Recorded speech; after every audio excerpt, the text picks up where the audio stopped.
Olá, queridos. Dando sequência ao nosso bloco 7 do estudo da Bíblia em blocos temáticos, hoje nós vamos falar da parte 4 desse bloco, né?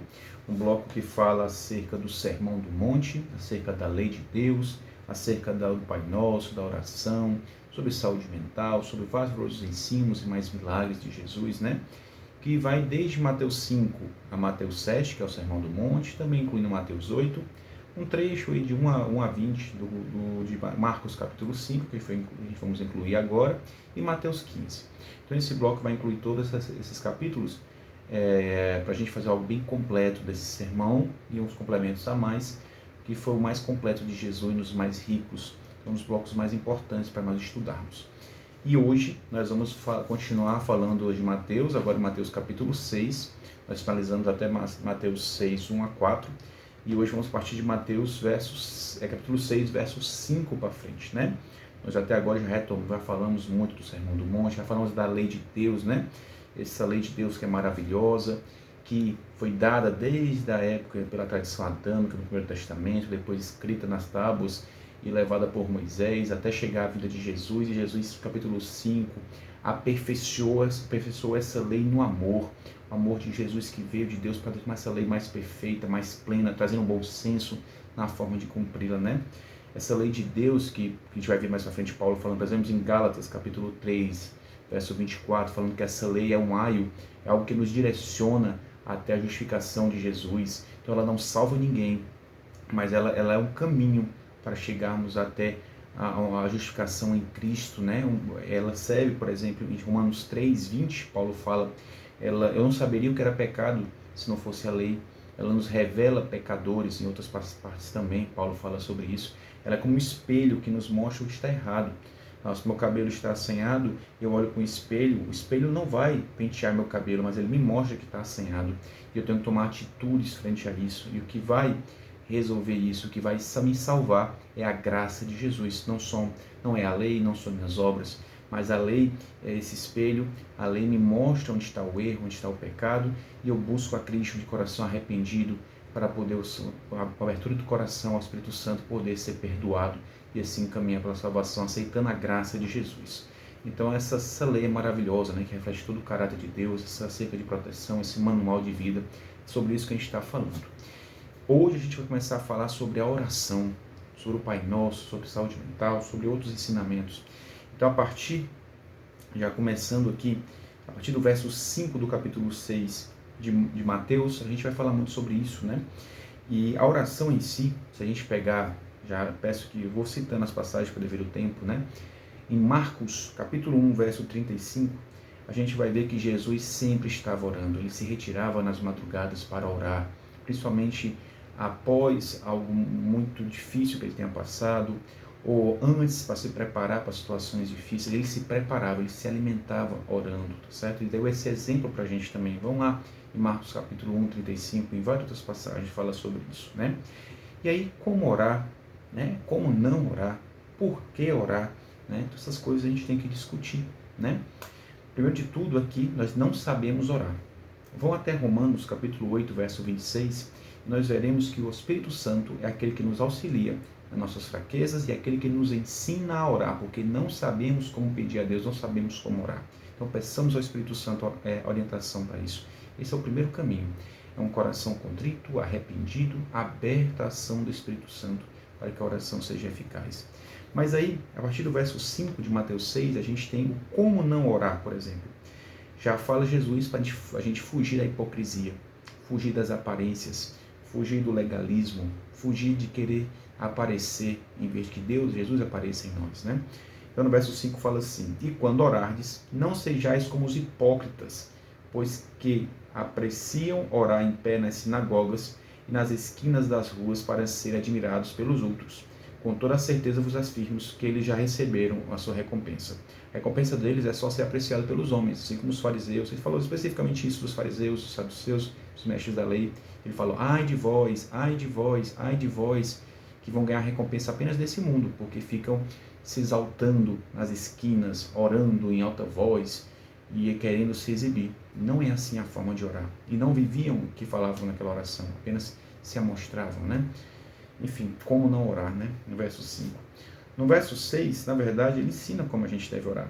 E tu, porém, quando orares, vai para o teu quarto, e após ter fechado a porta, o quarto de oração, né? Muito falado, né? Orarás a teu pai, que está em secreto. E teu pai, que vê em secreto, te recompensará plenamente. Então é você e Deus. Ele sabe em secreto tudo que tu está passando. Ele vai ao fundo do teu coração, ele penetra no teu coração, ele vê todas as tuas angústias, tuas ansiedades. Ele é que vai. Reserva um local para ti, um momento para ti e Deus em reserva. Um quarto de oração, um quarto de guerra, muito falado, né? Então é assim que a gente deve orar, com o coração sincero, com palavras simples, com o coração quebrantado, assim como Davi orava nos Salmos, falando as verdades que vinham no seu coração, botando para fora, não com palavras só bonitas, só com grandes orações, não é isso. É sinceridade de coração, é intimidade, é relacionamento, né? E no verso 7, fala também como não fazer, né? E quando orardes, não useis de vãs repetições, como fazem os pagãos, pois imagino que devido ao seu muito falar serão ouvidos. Então não é só repetir mecanicamente, por exemplo, no entendimento na cultura católica, existem as orações que têm algumas repetições, isso é como o judaísmo também. Mas não é o fato de você fazer essas orações, é o fato de você fazer só por fazer, de maneira fria, de maneira legalista, só por fazer por obrigação, sem estar ali envolvido. O fazer uma oração, mesmo que tenha repetições, fazendo de coração sincero, em proximidade com Cristo, perfeito, não há problema. Agora, fazer só por fazer, repetir só por repetir, isso não tem fruto algum na sua vida, né? E aí, no verso 8, Jesus fala: portanto, não vos assemelheis a eles, porque Deus, vosso Pai, sabe de tudo que tens necessidade antes mesmo que os peçais. Então, se Ele sabe de tudo que a gente precisa antes de pedir, por que pedir? Né? Porque, mesmo Deus sabendo, Ele quer que nós nos relacionemos. E a oração é esse meio, essa conversa, esse diálogo aberto com Deus, é onde nós entramos em contato com Deus. A oração, como disse Santa Teresinha, é a respiração da alma. Né? Um cristão que não ora é um cristão que não vive. Ele está vivo, passando por essa vida como se estivesse morto. É o que torna a alma viva, é a respiração da alma. Né? E a gente, se citar também outros pensadores antigos, falavam assim: as aves nadam, as aves voam, os peixes nadam, o homem ora, o homem reza. Então, o homem tem isso na sua necessidade de relacionamento com Deus. É natural do homem ter que orar. E todos os testemunhos vão testemunhar que você é uma pessoa de oração, isso é um bom testemunho para todo o universo também, e a forma de se relacionar com Deus. Então Deus quer que você peça, e com insistência, e com perseverança, a gente vai ver isso mais para frente também nos evangelhos e outras partes da Bíblia. Então, pessoal, é isso. A gente vê que a oração é algo importante que o próprio Jesus fazia, e no verso 9 a 13, Jesus dá a oração modelo, que é o Pai Nosso. O Pai Nosso tão conhecido por nós, né? E ela tem um modelo de estrutura de como devemos orar. Dá glória a Deus, glorifica Pai Nosso que estás no céu, santificado seja o teu nome, venha o teu reino, seja feita a tua vontade, assim na terra como no céu, né? Dá glórias a Deus, exaltar a Deus, né? Dai-nos o pão de cada dia, perdoa nossas dívidas, então, se arrepender, pedir perdão, fazer nossos pedidos, nossas petições, mas antes de tudo, dar glória a Deus, adorar ao Deus Criador, né? Que nos livre de nossas tentações, né? Quando fala em perdão, é perdoar nossos pecados, assim como nos perdoamos ao próximo. Em Lucas, quando ele fala na versão dos 10 mandamentos de Lucas, capítulo 11, verso 4, ele fala assim, como nós devemos perdoar, né?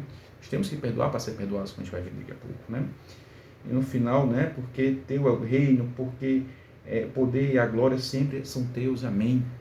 E Jesus reforça ainda mais, em João 14, se a gente for lá, a gente vai ver que tudo que é falado, né? Tudo que os pedirem em meu nome, em nome de Jesus, será concedido, né? Claro que a gente vai aprofundar um pouco mais em Jeremias, ele explica isso para a gente, que se o seu coração estiver realmente, verdadeiramente ligado a Deus, aos planos de Deus, aí sim, Deus vai realizar. Não é pedir por pedir de maneira vazia, né?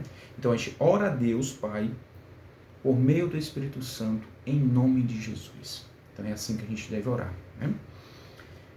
Versos 14 e 15 fala sobre o perdão, né? Outro tema muito importante. Pois se perdoardes aos homens as suas ofensas, assim também vosso Pai Celeste vos perdoará.